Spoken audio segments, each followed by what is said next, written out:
I just saw a house that was $400,000 that got 24 offers just last week, but things are starting to shift over the last few days. I'm going to tell you all about what my thoughts are about bidding wars, what I think is going to happen in the future, and is this the death of bidding wars in 2022? Coming up. Hey, my name is Sam Sansalone and I'm a real estate agent in the Hampton Roads area that goes from Virginia Beach through Williamsburg, and I do videos every week on living and moving to the area. So today we're talking about bidding wars, and is this the death of bidding wars? I've been helping people through the year just try and stay competitive with the market as the market continues to increase, and there have been so many people that are making offers on houses, and a house that lists for $400,000, for example, ends up selling for $420,000, $410,000, $450,000. Anything around there with multiple offers, 5, 10, 15. I've seen as much as 36, I think was the highest I've seen with offers in this area. The reason why this has happened so much is because interest rates have been going up. And just in the first part of the year, the interest rates were anywhere around the mid to upper 3s, low 4s. This was even just in January. And since then, the market has increased. That interest rate at 4 now is anywhere from 5, 5.5. I've seen it getting close to 5.75 in some cases, but around 5 is very common right now. But the difference between 4% and 5% in purchasing power for a $400,000 house is over $200 a month. That's over 12% purchasing power lost just in a matter of about 2 to 3 months. So what does that mean? It means that someone that wants a house that's $400,000 now can only buy around $370,000, which means sometimes if you want that extra room, that more space, or something more in a house at $400,000 in January, now you have to scale that back to get the same payment. So the divide between what someone wants to pay and can pay are getting wider and wider, and it's getting tougher for people. So people are wanting to make offers now, get their interest rate locked in before it goes up even more. But here's what I'm seeing. I'm noticing that first of all, people are starting to price houses a little bit higher than maybe where they should, or they're just trying to push the limits. But I'm noticing buyers being a little bit more reluctant to be more aggressive with those higher numbers.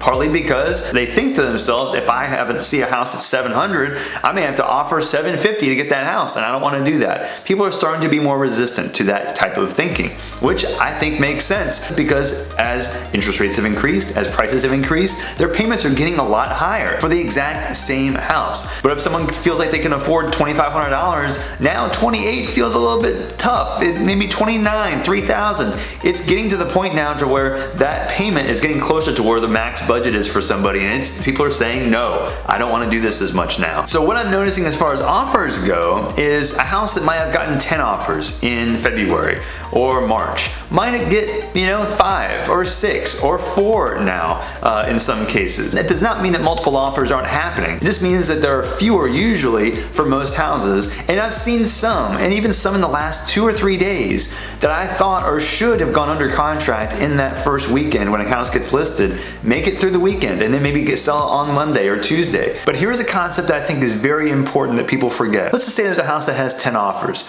Well, of those 10 offers, I would say 4 or 5 are probably very strong, and those are the ones that are competing the most to get that house, usually the best terms and also the highest price. But as interest rates increase, that means the buying power for everybody reduces. But what does that also mean? It means that the ones who are usually not making the offers anymore are the ones that either can't afford it the least, or they don't qualify at all anymore, and so that's the reason why they don't make an offer. So that goes back to, if there are fewer offers on a house, chances are the most qualified people are still the ones making offers, and when there are multiple offers with the most qualified together, it still often leads to much higher final sales prices because the ones that are competing are also competing against each other to get the house. So I think in some cases, house sales prices, even with multiple offers, are still trending a little bit down, but a lot of times they'll still be as high or higher than before because the people that are still competing are the ones that have the most buying power to begin with. So just when you hear fewer offers on the table,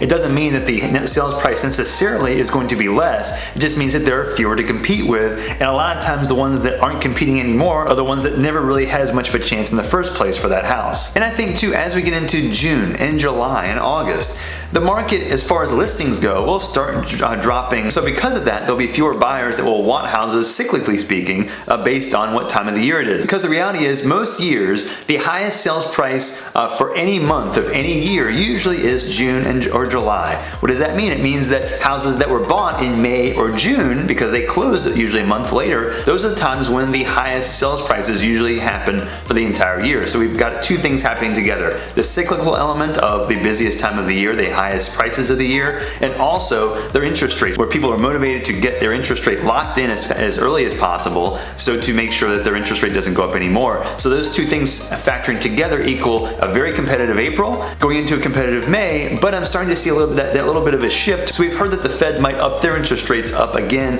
at least a couple of times before the end of the year, which if that's the case, I could see rates going up again. Maybe 5.5 to 6 is very common.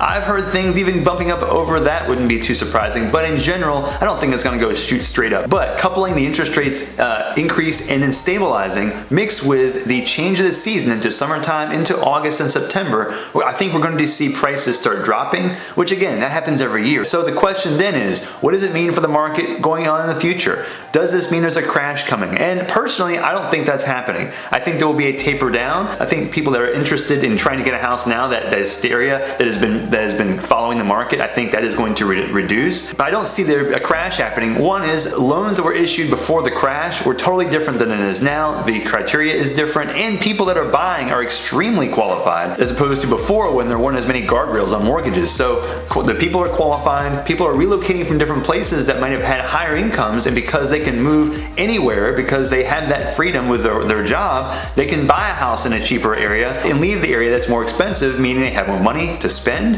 They can use that money to put into a house, which means the prices go up, and I think that will stay that way. So until we know more, I don't see a real estate specific crash happening. But now for some encouragement, if you're buying a house right now, is the house that you're buying overpriced? We're going to talk about what the average appreciation is for a house year over year, and it's about 3.8%. Well, if we look at this graph, it shows the average sales prices over the past, in this case, the past 18 years, since 2004 and earlier, showing the average sales price for houses since then. If you look at as the prices went up in 2005 and 06 during that big peak time. Before then, let's just use 2004 as an example. The average sales price then was $175. Well, if you use that number and use appreciation average 3.8% over the next 18 years between then and now, well, that average appreciation year over year from that point to now would be just over $340,000. Well, currently, right now, the average sales price now is, believe it or not, $340,000. My point is that before even the biggest jump in sales price in the pre-crash 2008 market,